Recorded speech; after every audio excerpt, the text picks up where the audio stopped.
Thank you for joining us tonight at tonight's Business Mixer. My name is Maudeline Pinedo, and I will be the MC for this lovely evening. It's so great to see so many entrepreneurs together, so many professionals, so many partners with shared goals. Events like this remind us that Curaçao's biggest asset will always remain our lovely people. Tonight is about making connections. Tonight is about sparking ideas. Tonight is about creating opportunities. For me, it's an honor to call on stage our board. So please put your hands together for our president, Mr. Roel Beer. Our vice president, Mr. Ralph Oppenheim. Aplausos, Johan. Elizabeth Bermudez. Marco Chase. Omar de Sousa. Roman Deli Juncker. Sulaim Osmana, Arthur Rosario, María Helena Seferina Rojas. Un fuerte aplauso también. Mira que esa época en oportunidad perfecta también at Zacatepec, pues los fotógrafos no por siguiente que si no Zacatepec los boards. You can come in front of the stage and take pictures of our board members.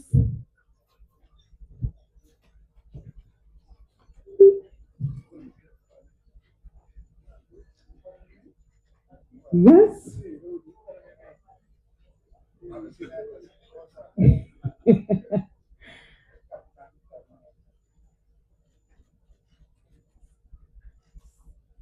Smile, smile, smile. Tiene ka din? Yes. Perfect. Thank you so much. Our president, Mr. Aaron Bain. Thank you, everyone. Danke voor Santurta Kinan. Boa noite, goedenavond, buenas noches, good evening. This speech will be in English. We hope to be a common business language. I'll try not to make it too boring. I'll try to make it swift. This is a festive area, as you can see. There's a band, so they'll do a better job of performing than I will. So I'll keep it short and sweet. Thanks again for being here. Ladies and gentlemen, dear entrepreneurs, dear all, let's start with an important question. What is the purpose of growth? We all talk about economy, but what is the purpose of growth? Is it to make life richer? Is it to expand what we value? Or is it to evolve as economies, or evolve as a community, or evolve as human beings? Let me explain this. First comes intention. Growth should enrich life, not just income. Second comes awareness. We must broaden what we value, not just what we can measure. And third comes evolution. Growth is something we build together, as people, as a community. You all being here. Yes, Curaçao economy is growing, that's true. Tourism and real estate are driving it, that's for sure. But is that growth guided by an actual compass? Or did it simply happen to us? Were we opportunistic? Our productivity lags behind. We all know that. We feel the pressure in all kinds of sectors. Also, we talk about diversification of our economy, about higher productivity, and how to maintain our social security, the healthcare system, and for that matter, also good roads, public infrastructure, and so on. All topics that are very common to you. We all have an opinion on it. But what is it that we still need to understand better about diversification? What's our strategy, sorry. What's our compass? And what steers it? Well, at the chamber, the board we just were introduced to, together with the staff of the chamber, we've debated this issue and have come to a clear conclusion with respect to where we should go and where we should be going with our development. But it does not require solely the investment and attention of the chamber. It requires that all of us are bound in the same direction. Therefore, we as a chamber offer a platform where entrepreneurs, government, the educational system, and the community can connect and co-create a platform for creation, therefore development. We've turned the need for clearer direction into a shared strategic path for Curacao, a path which prepares a strong, future resilient economy around 8 key pillars, and I will name them. One is entrepreneur, and they're in not in specific order.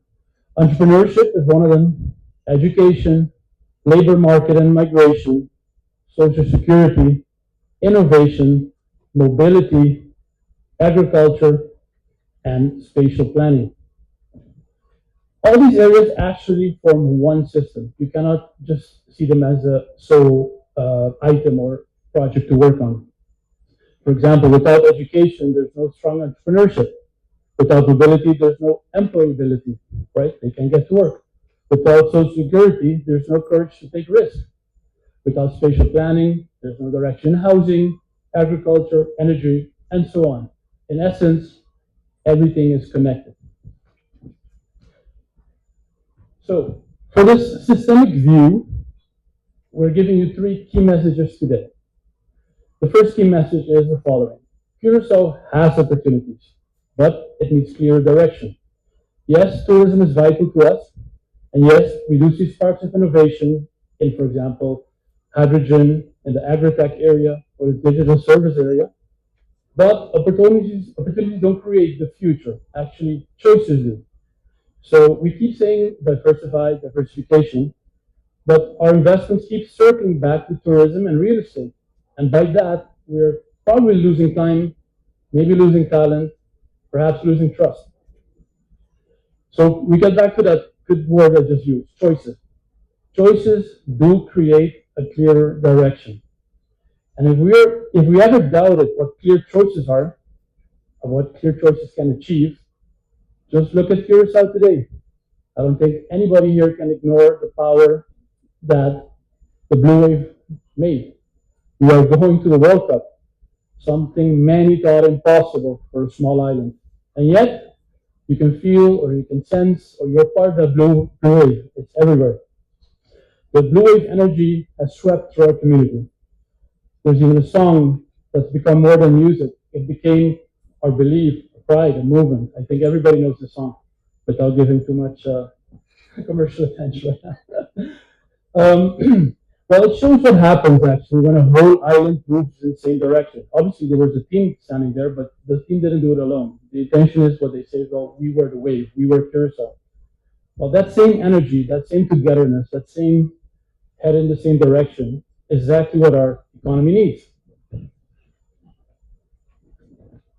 Direction is knowing what we stand for and also what we don't. Don't forget that part. It means breaking the cycle of quick fixes, being too opportunistic, or only looking at, like I said, too quick of an opportunity. Direction means giving our young people hope and hope that the future can be better here. But to make these good choices, we need facts. And facts is not guesswork. Too often decisions are don't rely on a system that's fact driven.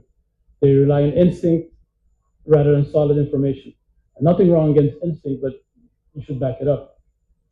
That's why the Chamber calls for an economic guided facts and trust, a level playing field where those who play fair knows it will pay off. So our second message tonight, growth becomes real progress when productivity rises and when our social security system evolves with it. Yes, there are more jobs, but too few are in sectors that create not too few are not in sectors that create lasting value.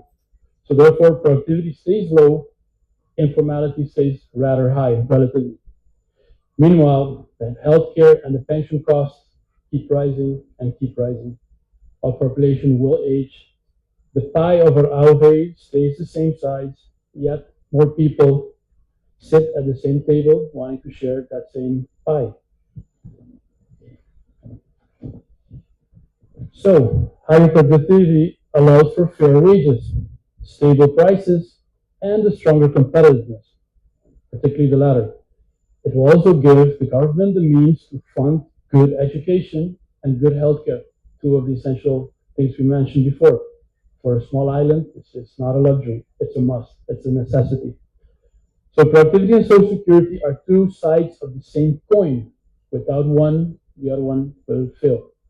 So let's evolve both then, strategically and realistically, before other circumstances were perhaps out of our reach will force us to do different. So our third key message of the day is the future begins with people, all of you here, and others as well that are not here, and with education that prepares for tomorrow, not yesterday. So we can build anything, right? Roads, harbors, policies, but it's people like yourself that make an economy move, not the infrastructure we build.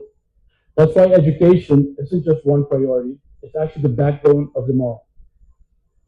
Too many of our young professionals, young people, train for jobs that are disappearing or maybe even have disappeared here. The curricula are outdated, and the links and connections to employers seem to be weakening. And as a result, significant talent is leaving the island, or perhaps not returning to the island. So we need an education that shapes who we become, not just what we know now. Education that builds curiosity, innovation, courage, responsibility as well. The schools need to be connected with the business community continuously, not occasionally. The learning doesn't stop when you leave school that day or when you got your degree. No, learning continues. It continues in the workspace. It continues in our community. This is very essential for growth and innovation. So education is not only about skills, but it's also about hope and the message. Young people will only stay if they see a future, if they believe there's a future, getting back to hope. If they see a chance to learn, work, and build, and therefore to grow. When they grow, business grows, economy, and the community grows. Therefore, the greatest innovation Curacao can make is actually to invest in its people, not only buildings, like we're doing in real estate, but in skills as well. Not only numbers, but in character. I hope that the blue wave and the feeling that we all have also builds that character. If we prepare our people, the economy we dream of will follow, not by chance, but by our own creation, and invite others to join. So, ladies and gentlemen, let us, for change, take a look at a simple glass of water. Right? Everybody says the glass is half empty. Some people say it's half full. We all heard that too often, right? I used to use it a lot, but since I read this, I thought maybe a different perspective on it. So there's a better question when you look at a glass. What do we do with the glass we have? The glass is half full, the glass is half empty, but it's actually always full because the empty part is actually filled with air. The water is the substance, and the air, guess what? It's space. The space to imagine, to grow, to think, to dream, to move, to dare. And that's exactly what we need. Substance to build on, space to innovate and create. The challenge and therefore the choices before us is to use that same glass we all have wisely to fill it with partnerships and purpose and convert choices into action. There's plenty of people here. This is called the business mixer. The intention is for you to get in touch, not solely listen to me. So instead of waiting for the next external shock, COVID or whatnot, let us choose direction over reaction. Let us see small skill, which is Curacao, not as limitation, but as leverage in terms of nimbleness, flexibility. Let us remember though, sustainability isn't just about energy or environment. It's also about people, the connection, and the trust they have in each other and the system. At the chamber, and you can see by means of this event we created, we are ready to connect. We're ready to lead, and we're ready to take responsibility for this direction we want to take. But as we invited you, I say with this is not our journey alone. It's a shared commitment. So here's my invitation. Let's make sure this growth no longer happens to us, but happens through us, because of us. And just like that blue wave that carried our island with pride and belief, let's carry that same type of energy into our economy. Together, instead of following the wind and following what the current pushes or pulls us. Let's set our own direction. So I want to thank you with that note.